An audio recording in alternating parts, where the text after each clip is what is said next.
Pemirsa, langkah Anies maju dalam Pilkada Jakarta terancam lantaran minimnya dukungan partai. Sementara itu Ridwan Kamil akan diusung oleh Koalisi Indonesia Maju Plus.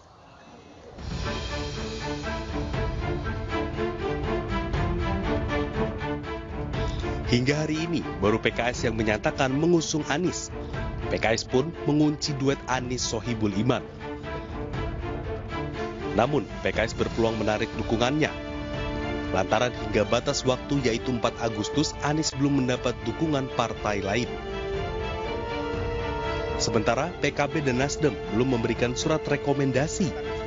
Hal ini membuat peluang Anies merebut Jakarta 1 semakin sulit. Sementara PDI Perjuangan hingga kini belum putuskan dukungannya. Anies peluangnya agak sulit, berat untuk bisa berlayar karena memang partai-partainya sudah diborong dengan koalisi jumbo, dengan koalisi super ya, yaitu Kim Plus itu. Ya kalau Kim Plusnya itu kompak ya bersatu, maka hanya akan menyisakan PDIP, dan PDIP di daerah khusus Jakarta tidak punya golden ticket, tidak punya karpet merah, artinya belum cukup untuk maju mengusung kandidatnya sendirian. Ketiga partai ini pun berpeluang bergabung dengan Koalisi Indonesia Maju. Koalisi Jumbo, Kim Plus berencana mengajukan Ridwan Kamil di Jakarta. Ya, insya Allah di Kim Plus sudah muncul satu nama, yaitu Ridwan Kamil untuk Pilkada DKI Jakarta. Untuk wakilnya masih dibicarakan atau gimana? Untuk wakilnya nanti mungkin sehari 2 hari kita akan sampaikan ke media. Dengan peta politik ini, kemungkinan calon tunggal melawan kotak kosong semakin menguat. Ridwan Kamil menjadi satu-satunya calon yang telah mengantongi cukup kursi untuk maju dalam Pilgub Jakarta mendatang. Tim Liputan iNews melaporkan. Koalisi Indonesia Maju mulai membahas siapa sosok yang akan mendampingi Ridwan Kamil di Jakarta. Kaisang Pangarep menjadi salah satu sosok kuat maju mendampingi RK.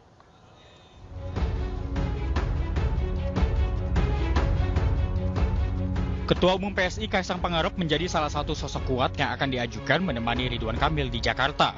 Rencananya hari ini, Kim akan mengumumkan Bacagub dan Bacawagub di sejumlah daerah, salah satu di Jakarta. Muncullah nama Pak Kaisang dari PSI, kemudian kita mengusulkan tambahan namanya Pak Yusuf Hamka, kemudian PAN waktu itu mengusulkan Ibu Zita, ya.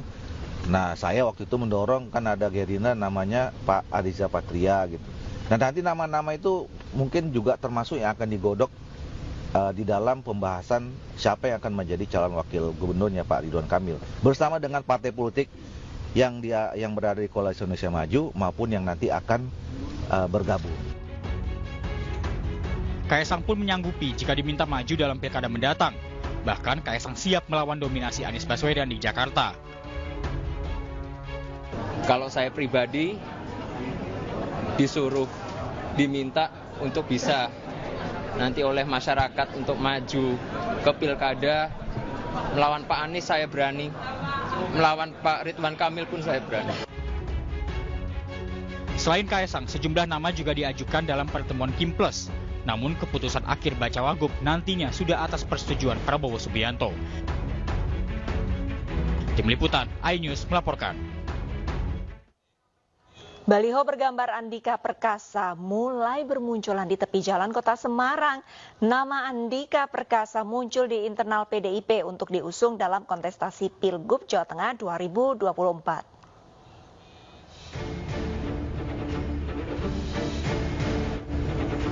Menjelang pemilihan Gubernur Jawa Tengah 2024, baliho bergambar mantan Panglima TNI Andika Perkasa bermunculan di tepi jalan kota Semarang. Satu di antaranya dipasang di tepi jalan Brigjen Katamso Kota Semarang yang berjarak 100 meter dari kantor DPD PDI Perjuangan Jawa Tengah. Pada baliho tersebut, Andika mengenakan baju berwarna hijau dengan garis dan corak kotak hitam. Tidak terdapat nama Andika di baliho tersebut, namun hanya tertulis Banteng Perkasa. Mantan Panglima TNI Andika Perkasa diprediksi akan maju dalam Pilkada Jawa Tengah.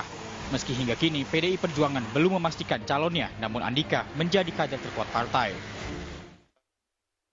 Menparekraf Sandiaga Uno memotivasi pelaku ekonomi kreatif di Tanjung Pinang untuk terus berinovasi. Produk ekonomi kreatif yang dihasilkan didorong untuk memiliki kualitas ekspor.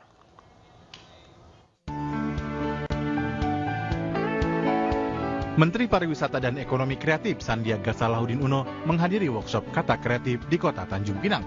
Sandiaga mengapresiasi berbagai macam produk dari para pelaku ekraf lokal. Salah satunya adalah pengaplikasian batik dengan motif gonggong yang merupakan sejenis siput laut yang banyak hidup di perairan Kepulauan Riau.